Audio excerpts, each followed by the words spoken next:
कक्षा 11 भौतिक विज्ञान पढ़ाने जा रहे हैं। पाठ का नाम है सरलरेखी गति, मोशन इन स्ट्रेट लाइन। इसमें हम आपको बताएंगे, इसके पहले बताए थे कि जो है सरलरेखी गति के समीकरण के बारे में, लेकिन अब किसी विशेष समय में, किसी विशेष सेकंड में वस्तु द्वारा चली गई दूरी, माना कोई वस्तु सरल रेखा में गति कर रही है तो उसके n वें सेकंड में वह कितनी दूरी तय चलेगी। इसके लिए हम करते क्या है, पहले हम n वें सेकंड में चली गई दूरी में से n-1वें सेकंड में चली गई दूरी को घटा देंगे तो n वें सेकंड में चली गई दूरी प्राप्त होगी। प्यारे बच्चों, आप जानते हो यदि कोई वस्तु एक नियत त्वरण से t सेकंड में यश दूरी तय करती है तो गति के द्वितीय समीकरण से यश बराबर ut plus half at square होता है। इसी प्रकार यदि वस्तु n वें सेकंड में चली गई दूरी ज्ञात करना है वस्तु का, तो हम t के स्थान पर n रख देंगे तो गति का समीकरण Sn equal to un plus half an square होगा। इसी प्रकार n-1वें सेकंड में वस्तु द्वारा चली गई दूरी Sn-1 equal to un-1 plus 1/2 n-1 का स्क्वायर। प्यारे बच्चों, यह है आपका मान लीजिए समीकरण 1 है, यह समीकरण 2 है। अब n वें सेकंड में चली गई दूरी ज्ञात करने के लिए ज्ञात करना है तो यश बराबर हो जाएगा, तो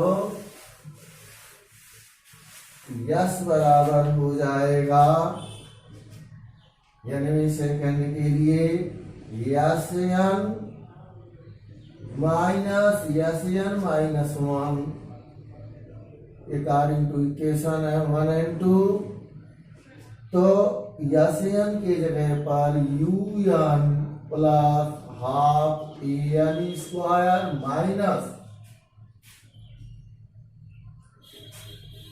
un-1 माइनस 1/2 n-1 का square.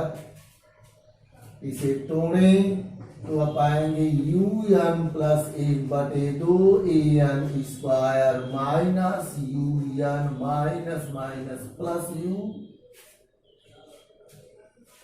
Minus 1/2 n square plus 1 minus 2। इस un से यह un कट जाएगा, आपको मिलेगा इसको इधर करें u प्लस 1/2 an स्क्वायर, इसको आप चेंज हो जाएगा और इसका गुणा कर देंगे तो पाएंगे 1/2 an square minus 1/2 a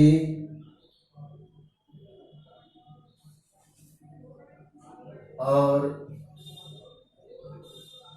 plus 1/2 plus इसका पुनः इसमें गुणा कर दें तो आपका हो जाएगा an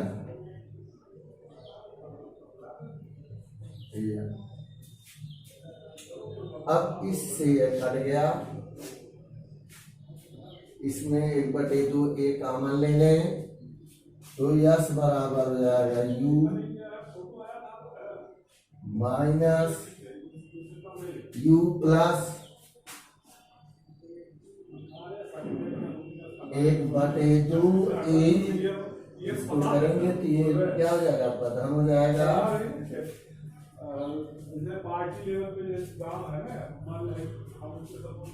टू n माइनस 1, इसमें 1/2 से भाग देंगे तो 2 हो जाएगा 2n माइनस 1। इस प्रकार 90 सेकंड में वस्तु द्वारा चली गई दूरी यस बराबर u प्लस 1/2 कोष्टक में 2n माइनस 1 होगा। इस पर आधारित हम आपको एग्जाम्पल दे रहे हैं, सुने और लगाएं, ध्यान से सुने। एक वस्तु विरामा अवस्था से गति प्रारंभ करता है। यदि 5वें सेकंड में कण द्वारा चली गई दूरी 9 मीटर हो तो उसका त्वरण ज्ञात कीजिए। अब कण द्वारा 12वें सेकंड में चली गई दूरी ज्ञात कीजिए। तो क्या क्या ज्ञात करना है, त्वरण और 12वें सेकंड में चली गई दूरी, और दिया क्या है 5वें सेकंड में चली गई दूरी। तो इसी फार्मूले पर आप रखेंगे कि यस बराबर 1/2 a 2n माइनस 1।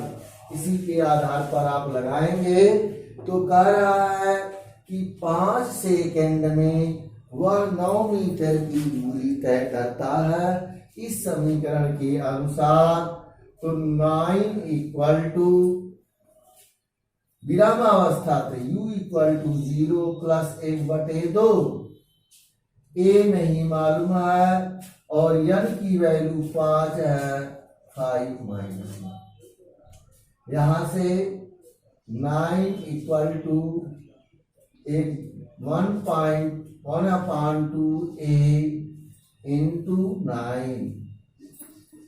इस 9 से 9 कट जाएगा, a इक्वल टू हो जाएगा 2 मीटर प्रति सेकेंड स्क्वायर। का त्वरण आपको प्राप्त हो गया कि वस्तु जो है 2 मीटर प्रति सेकेंड स्क्वायर के त्वरण से गतिशील है। तो 12वें सेकेंड तो कण के 12वें सेकेंड में चली गई दूरी।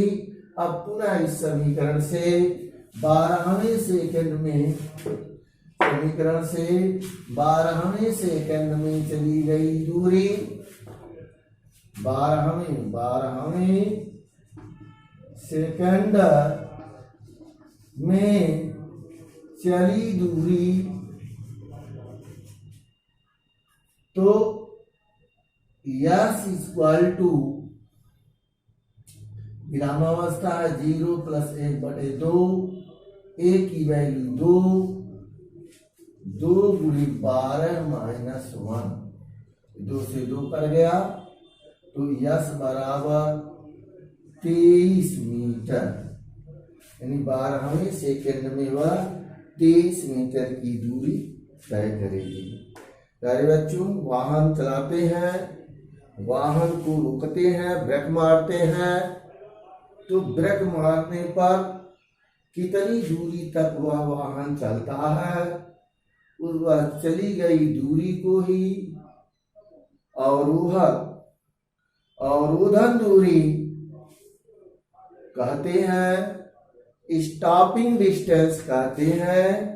यानी माना कोई वस्तु u वेग से चल रही है और उसे ब्रेक लगा करके उसमें a मंदन उत्पन्न करने के बाद वह जाकर के कुछ दूरी चल करके रुक जाती है, तो यह जो तय की गई दूरी होती है उसी को हम क्या कहते हैं, अवरोधन दूरी, स्टॉपिंग डिस्टेंस कहते हैं। और आप जानते हो गति के तृतीय समीकरण से, गति के तृतीय समीकरण से v स्क्वायर बराबर u स्क्वायर माइनस 2a या ds प्लस 2as। गति का प्रति समीकरण है v स्क्वायर बराबर u स्क्वायर प्लस 2as। वस्तु चल रही है, उसमें आप ब्रेक लगाते हो तो मंदन होता है, और इसके एक जगह पर माइनस ए रखेंगे, और जो दूरी चलेगा, जब वस्तु रुक जाएगी, वाहन रुक जाएगा, तो वहां तक जो दूरी होगी उसे क्या कहेंगे? अवरोधन दूरी, स्टॉपिंग डिस्टेंस। तो और जब स्टॉप जाएगी वस्तु तो उसका अंतिम वेग जो है 0 हो जाएगा। यानी stopping distance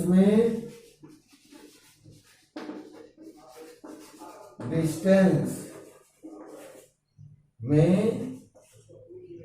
v equal to 0 and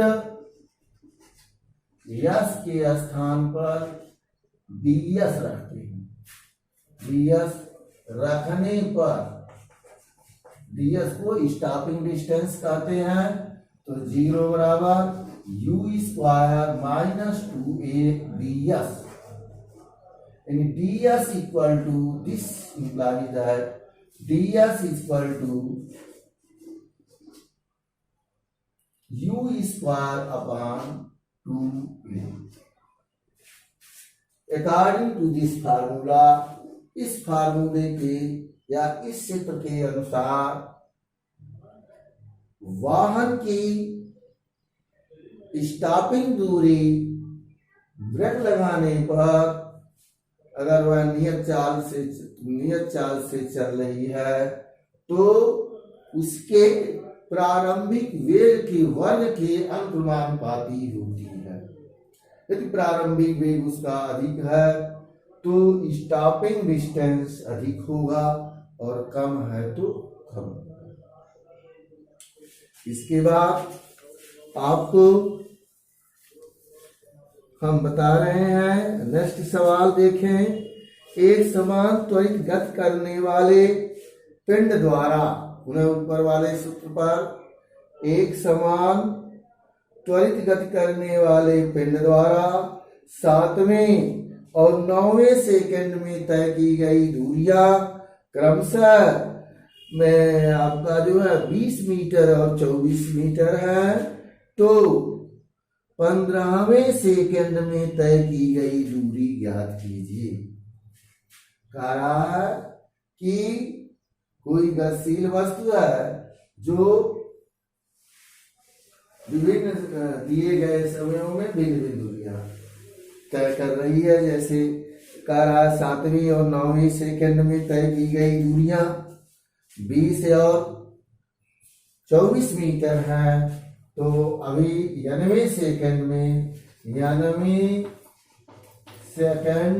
में चली गई दूरी के सूत्र n equal to u plus 1/2a 2n minus 1,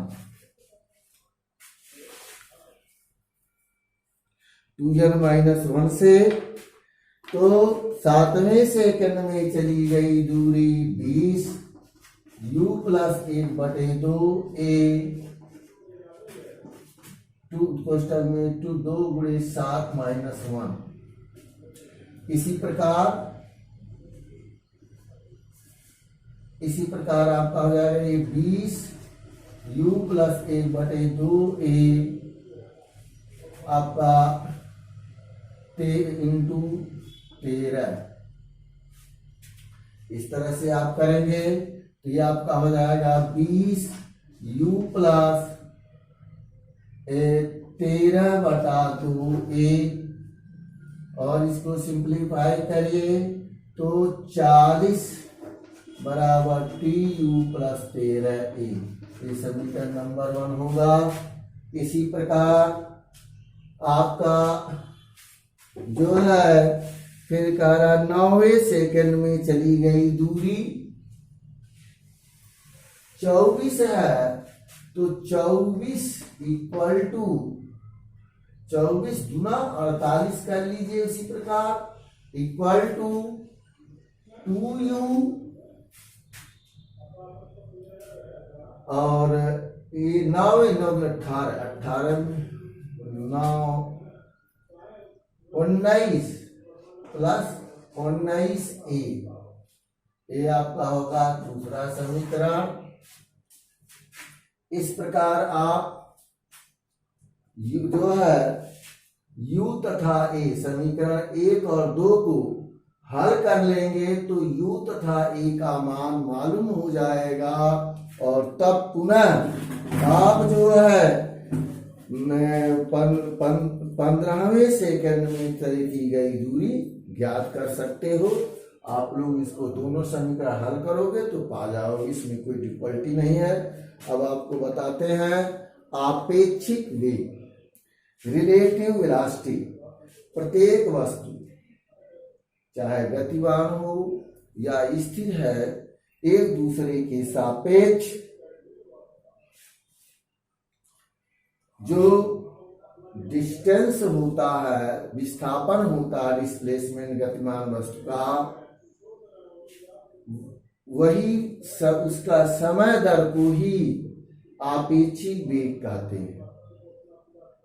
जब दो वस्तुएं चाहे कोई गतिशील हो या एक गतिशील हो दूसरी स्थित हो या दोनों गतिशील हो तो एक दूसरे के सापेक्ष जो उनके विस्थापन की समय दर होती है वही आपेक्षिक वेग होती है। और यह आपेक्षिक वेग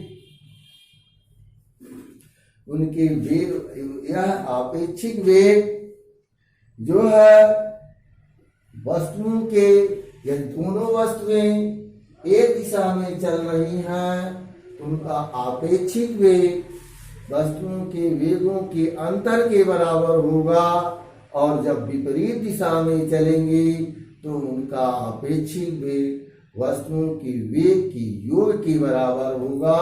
और यह आपेक्षिक वेग उन गतिमान वस्तुओं के जो विस्थापन की समय दर के बराबर होगा जिसे आप कहते हो।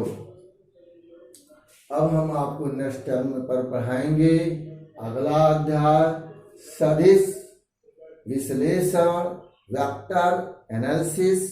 प्यारे बच्चों नेक्स्ट टर्म पर आप पढ़ेंगे सदिश विश्लेषण वेक्टर एनालिसिस। आज की पढ़ाई यहीं